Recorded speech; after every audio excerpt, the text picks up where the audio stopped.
बिस्मिल्लाहिर्रहमानिर्रहीम अस्सलाम वालेकुम रहमतुल्लाहि व बरकात। की हाल सज्जन मित्रों, ठीक ठाक हो। मैं उम्मीद करना कि तुसीं अल्लाह पाक दे फजल करम शुक्र और रहमत दे नाल बिल्कुल ठीक ठाक होवोगे।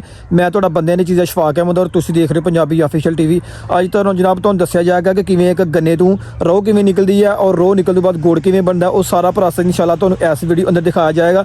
पिंडां 'च जिहड़े लोग उन्हां नूं पता ही है कि रोह किवें निकलदी है और गन्ने दी छिल किवें हुंदी है, गुड़ किवें बनदा है। लेकिन special video out of country, out of city, जिहड़े शहर 'च लोकी रह रहे ने, आउट ऑफ कंट्री लोकी रह रहे ने, उन्हां वास्ते वीडियो है कि तुसीं सारा प्रोसैस जरूर देखना और गन्ने जो रोह किवें निकलदी है और गुड़ किवें बनदा है। इंशाअल्लाह अजीज़ इसे प्रोसैस तुहानूं सारा दस्सिया जाएगा। फिलहाल यह जनाब कमाद ने बहुत जबरदस्त ऊंचा है, बड़ा लम्मा जनाब कमाद लग्या होया ते इस कमाद जनाब छेली करने बाद इन्हां दा बूटा वड्ढिया जाना, छेली करनी है, आग लाने ने, फिर जनाब इहदा रोह निकलनी है। और इंशाअल्लाह तुहानूं विखाने आ रोह किवें निकलदी है। यह जनाब फिलहाल बड़ा बड़ा जनाब कमाद लग्या होया, तकरीबन किले विच कमाद है।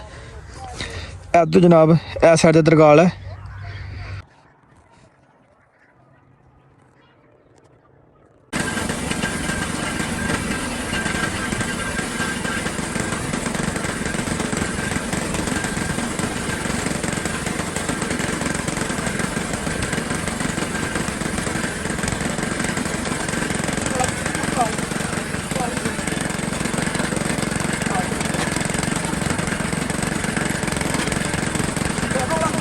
यह जनाब गन्ने वाल के रख दिते ने, बड़े साफ सुथरे करके छिली करके हुण जनाब गन्ने लाना वेल ने।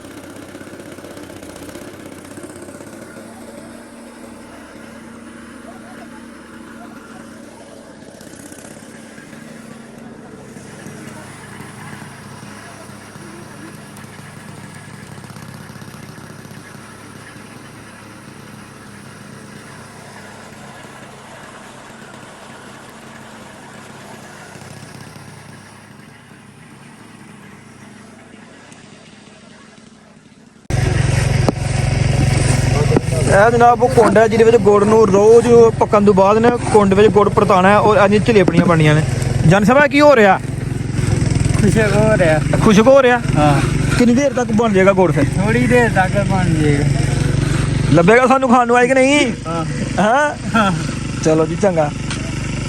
नहीं इनू खुश करना जरूरी होंगे पहला? क्यों? नहीं गुड़ अगे है फिर भी पैना ही है ना गुड़। अच्छा अच्छा लो जनाब रोह अदर आ गई है। रोह जी कड़ाह के लुदी जा रही है भुन के, ताकि जो कख पराल जोड़े है नहीं निकल जान बाहर और रोह जी सिर्फ रोह कड़ाह में पे ताकि देसी रोह अगे जाए और गुड़ बने। इन भुनिया जा रहा है। इधर भाई होरी जनाब जिन्होंने घमा फड़ के इनू हिला रहे हैं, जो साइडा ने गुड़ पहले जमिया होया वो अच्छे तरीके नाल मैल्ट हो जाए और एक शक्ल दोनों की बन जाए, मिक्स हो जाए।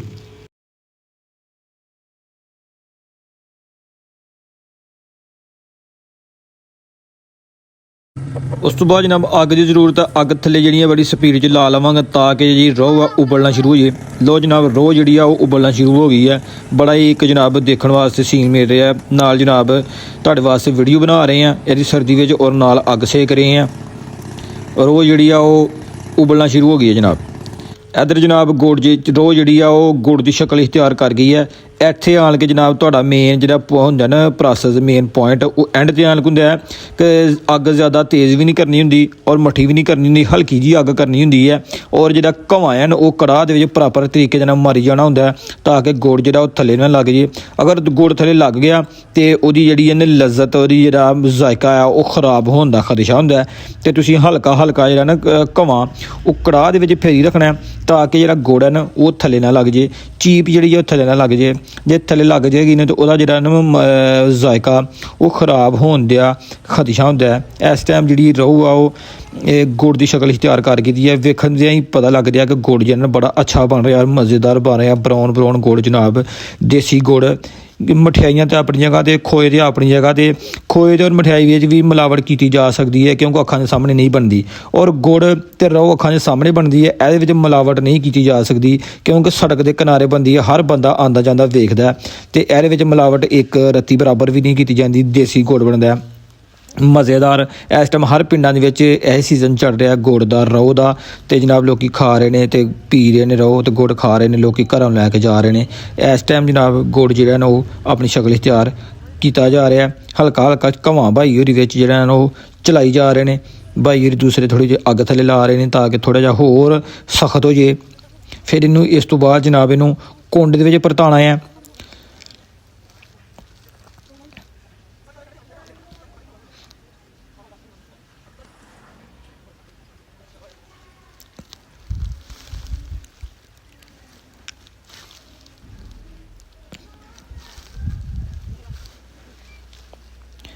ਲੋ ਜਨਾਬ ਕੜਾਹ ਵਾਲਾ ਪ੍ਰਸ ਗਿਆ ਮੌਕੇ ਤੇ ਹੁਣ ਇਹਨੂੰ ਕੁੰਡ ਵਿੱਚ ਪਰਤਾ ਲੈਣਗੇ ਭਾਈ ਹੋਰੀ। ਇਹਨੂੰ ਥੋੜ੍ਹਾ ਜਿਹਾ ਹੋਰ ਹਿਲਾਓ। ਲੋ ਜੀ ਕੁੰਡ ਵਿੱਚ ਪਰਤਾਇਆ ਜਾ ਰਿਹਾ ਗੁੜ ਨੂੰ। ਰੰਬਿਆਂ ਦੇ ਨਾਲ ਜਨਾਬ ਇਹਨੂੰ ਉਤਾਰਿਆ ਜਾ ਰਿਹਾ ਜਾਂ ਥੱਲੇ ਥੱਲੇ ਮਾੜਾ ਮੋਟਾ ਰਹਿ ਗਿਆ ਉਹਨੂੰ ਜਨਾਬ ਰੰਬਿਆਂ ਦੇ ਨਾਲ ਖਿੱਚ ਧਰੂ ਕੇ ਦੇ ਵਿੱਚ ਸੁੱਟ ਰਹੇ ਨੇ ਕੁੰਡ ਦੇ। ਉਸ ਤੋਂ ਬਾਅਦ ਜਨਾਬ ਕੁੰਡ ਦੇ ਵਿੱਚ ਵੀ ਇਹਨੂੰ ਬਰਾਬਰ ਗੋਡੀ ਪਾਉਣ ਦੀ ਜ਼ਰੂਰਤ ਹੁੰਦੀ ਹੈ। ਅੱਛੇ ਤਰੀਕੇ ਨਾਲ ਗੋਡੀ ਪਾਈ ਜਾਂਦੀ ਹੈ ਤਾਂ ਕਿ ਗੁੜ ਇੱਥੇ ਵੀ ਨਾ ਥੱਲੇ ਲੱਗ ਜਾਏ, ਕਿਉਂਕਿ ਗਰਮ ਹੁੰਦਾ ਨਾ ਅਤੇ ਇੱਥੇ ਵੀ ਥੱਲੇ ਲੱਗਣ ਦਾ ਖਤਰਾ ਹੁੰਦਾ ਹੈ। ਇਹਨੂੰ ਅੱਛੇ ਤਰੀਕੇ ਨਾਲ ਪ੍ਰੋਪਰ ਇਹਦੀ ਗੋਡੀ ਪਾਉਣੀ ਹੁੰਦੀ ਹੈ। 2-3 ਗੋਡੀਆਂ 4 ਗੋਡੀਆਂ ਜਾਂ ਪਾਉਣੀਆਂ ਹੁੰਦੀਆਂ ਨੇ। 5-10 ਮਿੰਟ ਇੱਥੇ ਵੀ ਲਾਣੇ ਹੁੰਦੇ ਨੇ ਤਾਂ ਕਿ ਗੁੜ ਜਿਹੜਾ ਅੱਛੇ ਤਰੀਕੇ ਨਾਲ ਮੈਲਟ ਹੋ ਜਾਏ, ਅੱਛੇ ਤਰੀਕੇ ਨਾਲ ਮਿਕਸ ਹੋ ਜਾਏ ਔਰ ਆਪਣੀ ਸ਼ਕਲ ਇਖਤਿਆਰ ਕਰ ਜਾਏ। ਇਸ ਟਾਈਮ ਗੁੜ ਜਨਾਬ ਮੇਰੇ ਤੇ ਦੇਖਦੇ ਮੂੰਹ 'ਚ ਪਾਣੀ ਆਉਣਾ ਸ਼ੁਰੂ ਹੋ ਗਿਆ। ਖਾਣ ਦੀ ਤਾਂ ਗੱਲ ਕਿਤੇ ਕੈਸੀ ਗੋਡੀ ਪਾ ਰਹੇ ਨੇ ਭਾਈ ਹੋਰੀ। ਇਹਨੂੰ ਇਸ ਟਾਈਮ ਹੁਣ ਜਿਹੜਾ ਬਰਾਬਰ ਕਰਕੇ ਛੱਡ ਦੇਣਗੇ ਕੋਈ 10-15 ਮਿੰਟ ਅੱਧਾ ਘੰਟਾ ਤਾਂ ਕਿ ਇਹ ਜੰਮ ਜੇ।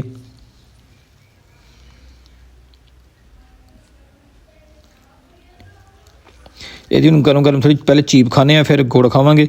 ਰੰਬਿਆਂ ਨਾਲ ਜਿਹੜਾ ਰਹਿ ਗਿਆ ਜੰਮਿਆ ਦਾ ਇਹ ਜਨਾਬ ਲਾ ਰਹੇ ਨੇ ਭਾਈ ਹੋਰੀ। ਗੁੜ ਜਨਾਬ ਇਸ ਟਾਈਮ ਜੰਮ ਗਿਆ। ਹੁਣ ਇਹਨੂੰ ਚੈੱਕ ਕਰਨੇ ਆ ਕਿ ਕਿੰਨੀ ਕੁ ਦੀ ਕਸਰ ਬਾਕੀ ਹੈ। ਪੂਰੇ ਅੱਧੇ ਘੰਟੇ ਤੋਂ ਬਾਅਦ ਜਨਾਬ ਨੂੰ ਚੈੱਕ ਕੀਤਾ ਜਾ ਰਿਹਾ। ਭਾਈ ਹੋਰੀ ਜਨਾਬ ਲੱਗੇ ਨੇ ਚੈੱਕ ਕਰਨ। ਲੋ ਜੀ ਚੈੱਕ ਕੀਤਾ ਜਾ ਰਿਹਾ। ਥੋੜ੍ਹੀ ਜਿਹੀ ਹਜੇ ਦੀ ਕਸਰ ਬਾਕੀ ਆ। ਅਸੀਂ ਜਿਹੜਾ ਚੈੱਕ ਕਰਨੇ ਆ ਪੋਟਾ ਵਿੱਚ ਖੁੱਬਿਆ ਥੋੜ੍ਹਾ ਜਿਹਾ। ਇੱਕ 5-10 ਮਿੰਟ ਬਾਅਦ ਇਹਨੇ ਹੋਰ ਮਜ਼ੀਦ ਜਿਹੜਾ ਗੁੜ ਨੇ ਆਪਣੀ ਸ਼ਕਲ ਇਖਤਿਆਰ ਕਰ ਜਾਣੀ ਹੈ। ਉਸ ਤੋਂ ਬਾਅਦ ਜਨਾਬ ਵਿੱਚ ਲਾਣਾ ਮਾਰਨ ਦੀ ਜ਼ਰੂਰਤ ਹੁੰਦੀ ਹੈ ਤਾਂ ਕਿ ਚਲੇਪੜੀਆਂ ਟਾਈਪ ਕੁਛ ਲੋਕ ਜਿਹੜੀ ਜਾਂਦੇ ਉਹ ਕਰਦੇ ਨੇ ਨਾਲ ਢੇਰੀਆਂ ਬਣਾ ਲੈਂਦੇ ਨੇ ਅਤੇ ਕੁਛ ਲੋਕ ਲਾਈਨਾਂ ਨਾਲ ਲਾ ਕੇ ਇਹਨਾਂ ਚਲੇਪੜੀਆਂ ਮਠਿਆਈ ਟਾਈਪ ਬਣਾ ਲੈਂਦੇ ਨੇ। ਇੱਥੇ ਭਾਈ ਜਿਹੜੀ ਮਠਿਆਈ ਟਾਈਪ ਬਣਾ ਰਹੇ ਨੇ ਲਾਈਨਾਂ ਲਾ ਕੇ, ਜਿਵੇਂ ਮਠਿਆਈ ਬਰਫੀ ਦੀ ਹੁੰਦੀ ਹੈ ਨਾ ਢੇਲੀਆਂ ਉਵੇਂ ਕਰ ਰਹੇ ਨੇ। ਲਓ ਜਨਾਬ ਲਾਈਨ ਵਾਲਾ ਪ੍ਰੋਸੈਸ ਮੁਕੰਮਲ। ਉਸ ਤੋਂ ਬਾਅਦ ਇਹਨੂੰ ਪੁੱਟਿਆ ਜਾਏਗਾ। ਪੁੱਟ ਕੇ ਜਨਾਬ ਫਿਰ ਛਾਪਰ 'ਚ ਪਾਇਆ ਜਾਏਗਾ ਅਤੇ ਫਿਰ ਜਨਾਬ ਇਸ ਟਾਈਮ ਜਿਹੜਾ ਗੁੜ ਦਾ ਪ੍ਰੋਸੈਸ ਸਾਰਾ ਕੰਪਲੀਟ ਹੋਇਆ ਪਿਆ। ਇਸ ਟਾਈਮ ਗੁੜ ਜਿਹੜਾ ਉਹ ਖਾਣ ਦੇ ਬਿਲਕੁਲ ਕਾਬਲ ਹੈ। ਤੁਸੀਂ ਇਸ ਟਾਈਮ ਗੁੜ ਨੂੰ ਖਾਓ, ਵੀਡੀਓ ਵਿੱਚ ਮਜ਼ੇ ਉਡਾਓ ਜਨਾਬ। ਇਹ ਸੀ ਜਨਾਬ ਸਾਡਾ ਅੱਜ ਦਾ ਛੋਟਾ ਜਿਹਾ ਪ੍ਰੋਸੈਸ। ਉਮੀਦ ਕਰਨੇ ਆ ਕਿ ਤੁਹਾਨੂੰ ਪਸੰਦ ਆਏਗਾ। ਗੁੜ ਜਨਾਬ ਦੇਸੀ ਗੁੜ ਕਿਸੇ ਨੇ ਅਗਰ ਲੈਣਾ ਅਤੇ ਮਰਕਾਲ ਤੋਂ ਦਰਗਾਲ ਦੇ ਦਰਮਿਆਨ ਵੇਚਣਾ ਲੱਗਾ ਚਾਚੇ ਸਮੇਂ ਦਾ, ਉੱਥੋਂ ਜਨਾਬ ਦੇਸੀ ਗੁੜ ਤੁਸੀਂ ਲੈ ਸਕਦੇ ਹੋ ਔਰ ਦੇਸੀ ਰੋਹ ਤੁਸੀਂ ਪੀ ਸਕਦੇ ਹੋ। ਮੁਨਾਸਬ ਰੇਟ 'ਤੇ ਰਹੋ ਔਰ ਮੁਨਾਸਬ ਰੇਟ 'ਤੇ ਗੁੜ ਤੁਹਾਨੂੰ ਮਿਲੇਗਾ। ਆਮ ਰਟੀਨੀ ਗੁੜ ਹੈ 300 ਰੁਪਏ ਕਿਲੋ। ਇੱਥੇ ਭਾਈ ਹੋਰਾਂ ਕੋਲ ਤੁਸੀਂ ਸਾਡੇ ਚੈਨਲ ਦੇ ਰੈਫਰੈਂਸ ਨਾਲ ਆਓਗੇ ਤਾਂ 250 ਰੁਪਏ ਕਿਲੋ ਤੁਹਾਨੂੰ ਗੁੜ ਮਿਲੇਗਾ ਜੀ। ਲੋ ਜਨਾਬ ਗੁੜ ਦਾ ਜਨਾਬ ਵੇਟ ਹੋ ਰਿਹਾ। ਅਸੀਂ ਚਾਚੂ ਹੋਰਾਂ ਨੂੰ ਕਿਹਾ ਕਿ ਸਾਨੂੰ ਫਿਲਹਾਲ 1 ਕਿਲੋ ਗੁੜ ਦਿਓ, ਕਿਉਂਕਿ ਆਪਣੇ ਕੋਲ ਬਣ ਰਿਹਾ ਤਾਜ਼ਾ ਗੁੜ। ਰੋਜ਼ ਕਿਲੋ ਖਾਵਾਂਗੇ ਔਰ ਮਜ਼ੇ ਉਡਾਵਾਂਗੇ ਜਨਾਬ। ਚਾਹ ਵਿੱਚ ਵੀ ਪਾ ਕੇ ਗੁੜ ਨੂੰ ਜਨਾਬ ਗੁੜ ਵਾਲੀ ਚਾਹ ਪੀਵਾਂਗੇ। ਦੇਸੀ ਗੁੜ ਦੀ ਚਾਹ ਪੀਣ ਦਾ ਕਿਆ ਹੀ ਮਜ਼ਾ ਹੁੰਦਾ ਜਨਾਬ। ਤੁਸੀਂ ਵੀ ਜ਼ਰੂਰ ਦੇਸੀ ਗੁੜ ਦੀ ਚਾਹ ਪੀ। ਮਾਸ਼ਾਅੱਲਾ ਜਨਾਬ ਗੁੜ ਜਨਾਬ ਕਿਲੋ ਲੈਣ ਦਾ ਬੜਾ ਹੀ ਜ਼ਬਰਦਸਤ ਯਾਰ। ਗੁੜ ਖਾਦਾ, ਚੀਜ਼ ਵੀ ਖਾਦੀ ਹੈ, ਗੁੜ ਵੀ ਖਾਦਾ। ਗਰਮ ਗੁੜ ਖਾਣ ਦਾ ਕਿਆ ਹੀ ਮਜ਼ਾ ਹੁੰਦਾ। ਮਠਿਆਈ ਤੇ ਮਠਿਆਈ ਇਹ ਗੁੜ ਜਿਹਨਾਂ ਨੇ ਖੋਏ ਤੋਂ ਵੱਧ ਹੈ। ਠੀਕ ਹੈ ਖੋਇਆ ਲੇਕਿਨ ਆਪਣੀ ਜਗ੍ਹਾ ਤੇ, ਗੁੜ ਆਪਣੀ ਜਗ੍ਹਾ ਤੇ ਆ, ਲੇਕਿਨ ਗਰਮ ਗੁੜ ਖਾਣ ਦਾ ਇੱਕ ਵੱਖਰਾ ਹੀ ਮਜ਼ਾ ਹੁੰਦਾ ਦੇਸੀ ਗੁੜ। ਕਿਉਂ ਕਰੀਮ ਸਾਹਿਬ ਮਜ਼ਾ ਆਇਆ ਕਿ ਨਹੀਂ? ਬਹੁਤ ਮਜ਼ਾ ਆਇਆ ਜਨਾਬ। ਤੇ ਇਨਸ਼ਾਅੱਲਾ ਜਨਾਬ ਤੁਹਾਨੂੰ ਇਸ ਤਰ੍ਹਾਂ ਦੀਆਂ ਮੋਟੀਵੇਸ਼ਨਲ ਜਿਹੜੀਆਂ ਨੇ ਸਟੋਰੀਆਂ ਜੀ ਆਹੀ ਮਸਲਾ ਹਾਂ ਦੇਸੀ ਚੀਜ਼ ਦਾ ਹੀ ਮਸਲਾ। ਹਲਦੀ ਦਾ ਹਲਦੀ ਬੰਦਾ ਤੇ ਮਸਾਲਾ ਦਾ ਬਿਲਕੁਲ ਇੰਝ ਗੱਲ ਹੈ। ਪਿੰਡਾਂ ਵਿੱਚ ਤੁਹਾਨੂੰ ਪਤਾ ਅੱਜ ਕੱਲ੍ਹ ਸੀਜ਼ਨ ਚੱਲ ਰਿਹਾ ਗੰਨਿਆਂ ਦਾ ਤੇ ਹਰ ਪਿੰਡ ਵਿੱਚ ਜਨਾਬ ਜਿਹਨਾਂ ਨੇ ਵੇਲਣਾ ਲੱਗੇ ਦਾ ਗੁੜ ਦੇਸੀ ਨਿਕਲਿਆ। ਸਾਡੇ ਪਿੰਡ ਵੀ ਜਨਾਬ ਸਾਡੇ ਘਰਾਂ ਦੇ ਸਾਹਮਣੇ ਬਿਲਕੁਲ ਦੇਸੀ ਗੁੜ ਨਿਕਲਿਆ। ਖਾਧਾ ਬੜਾ ਹੀ ਮਜ਼ਾ ਆਇਆ। ਬੜਾ ਹੀ ਜਨਾਬ ਇੱਕ ਦਿਲ ਖੁਸ਼ ਹੋਇਆ ਕਿ ਐਡੀ ਸਰਦੀ ਵਿੱਚ ਜਿਹਨਾਂ ਨੇ ਗਰਮ ਗੁੜ ਖਾਣ ਨੂੰ ਮਿਲਿਆ। ਅੱਲਾਹ ਪਾਕ ਦੀ ਜ਼ਾਤ ਹਰ ਕਿਸੇ ਨੂੰ ਜਨਾਬ ਗੁੜ ਖਾਣ ਦੀ ਤੌਫੀਕ ਦੇ। ਤੇ ਅੱਜ ਦਾ ਵਲਾਗ ਜਨਾਬ ਕਰਨੇ ਇੱਥੇ ਖਤਮ। ਆਪਣੇ ਮੇਜ਼ਬਾਨ ਬੰਦਿਆਂ ਨੇ ਚੀਜ਼ ਅਸ਼ਫਾਕ ਅਹਿਮਦ ਦਿਓ ਇਜਾਜ਼ਤ। ਆਪਣਾ ਬਹੁਤ ਸਾਰਾ ਖਿਆਲ ਰੱਖਣਾ, ਦੁਆਵਾਂ ਯਾਦ ਰੱਖਣਾ। ਫੀ ਇਮਾਨ ਅੱਲਾਹ। ਓਕੇ, ਅੱਲਾਹ ਹਾਫਿਜ਼।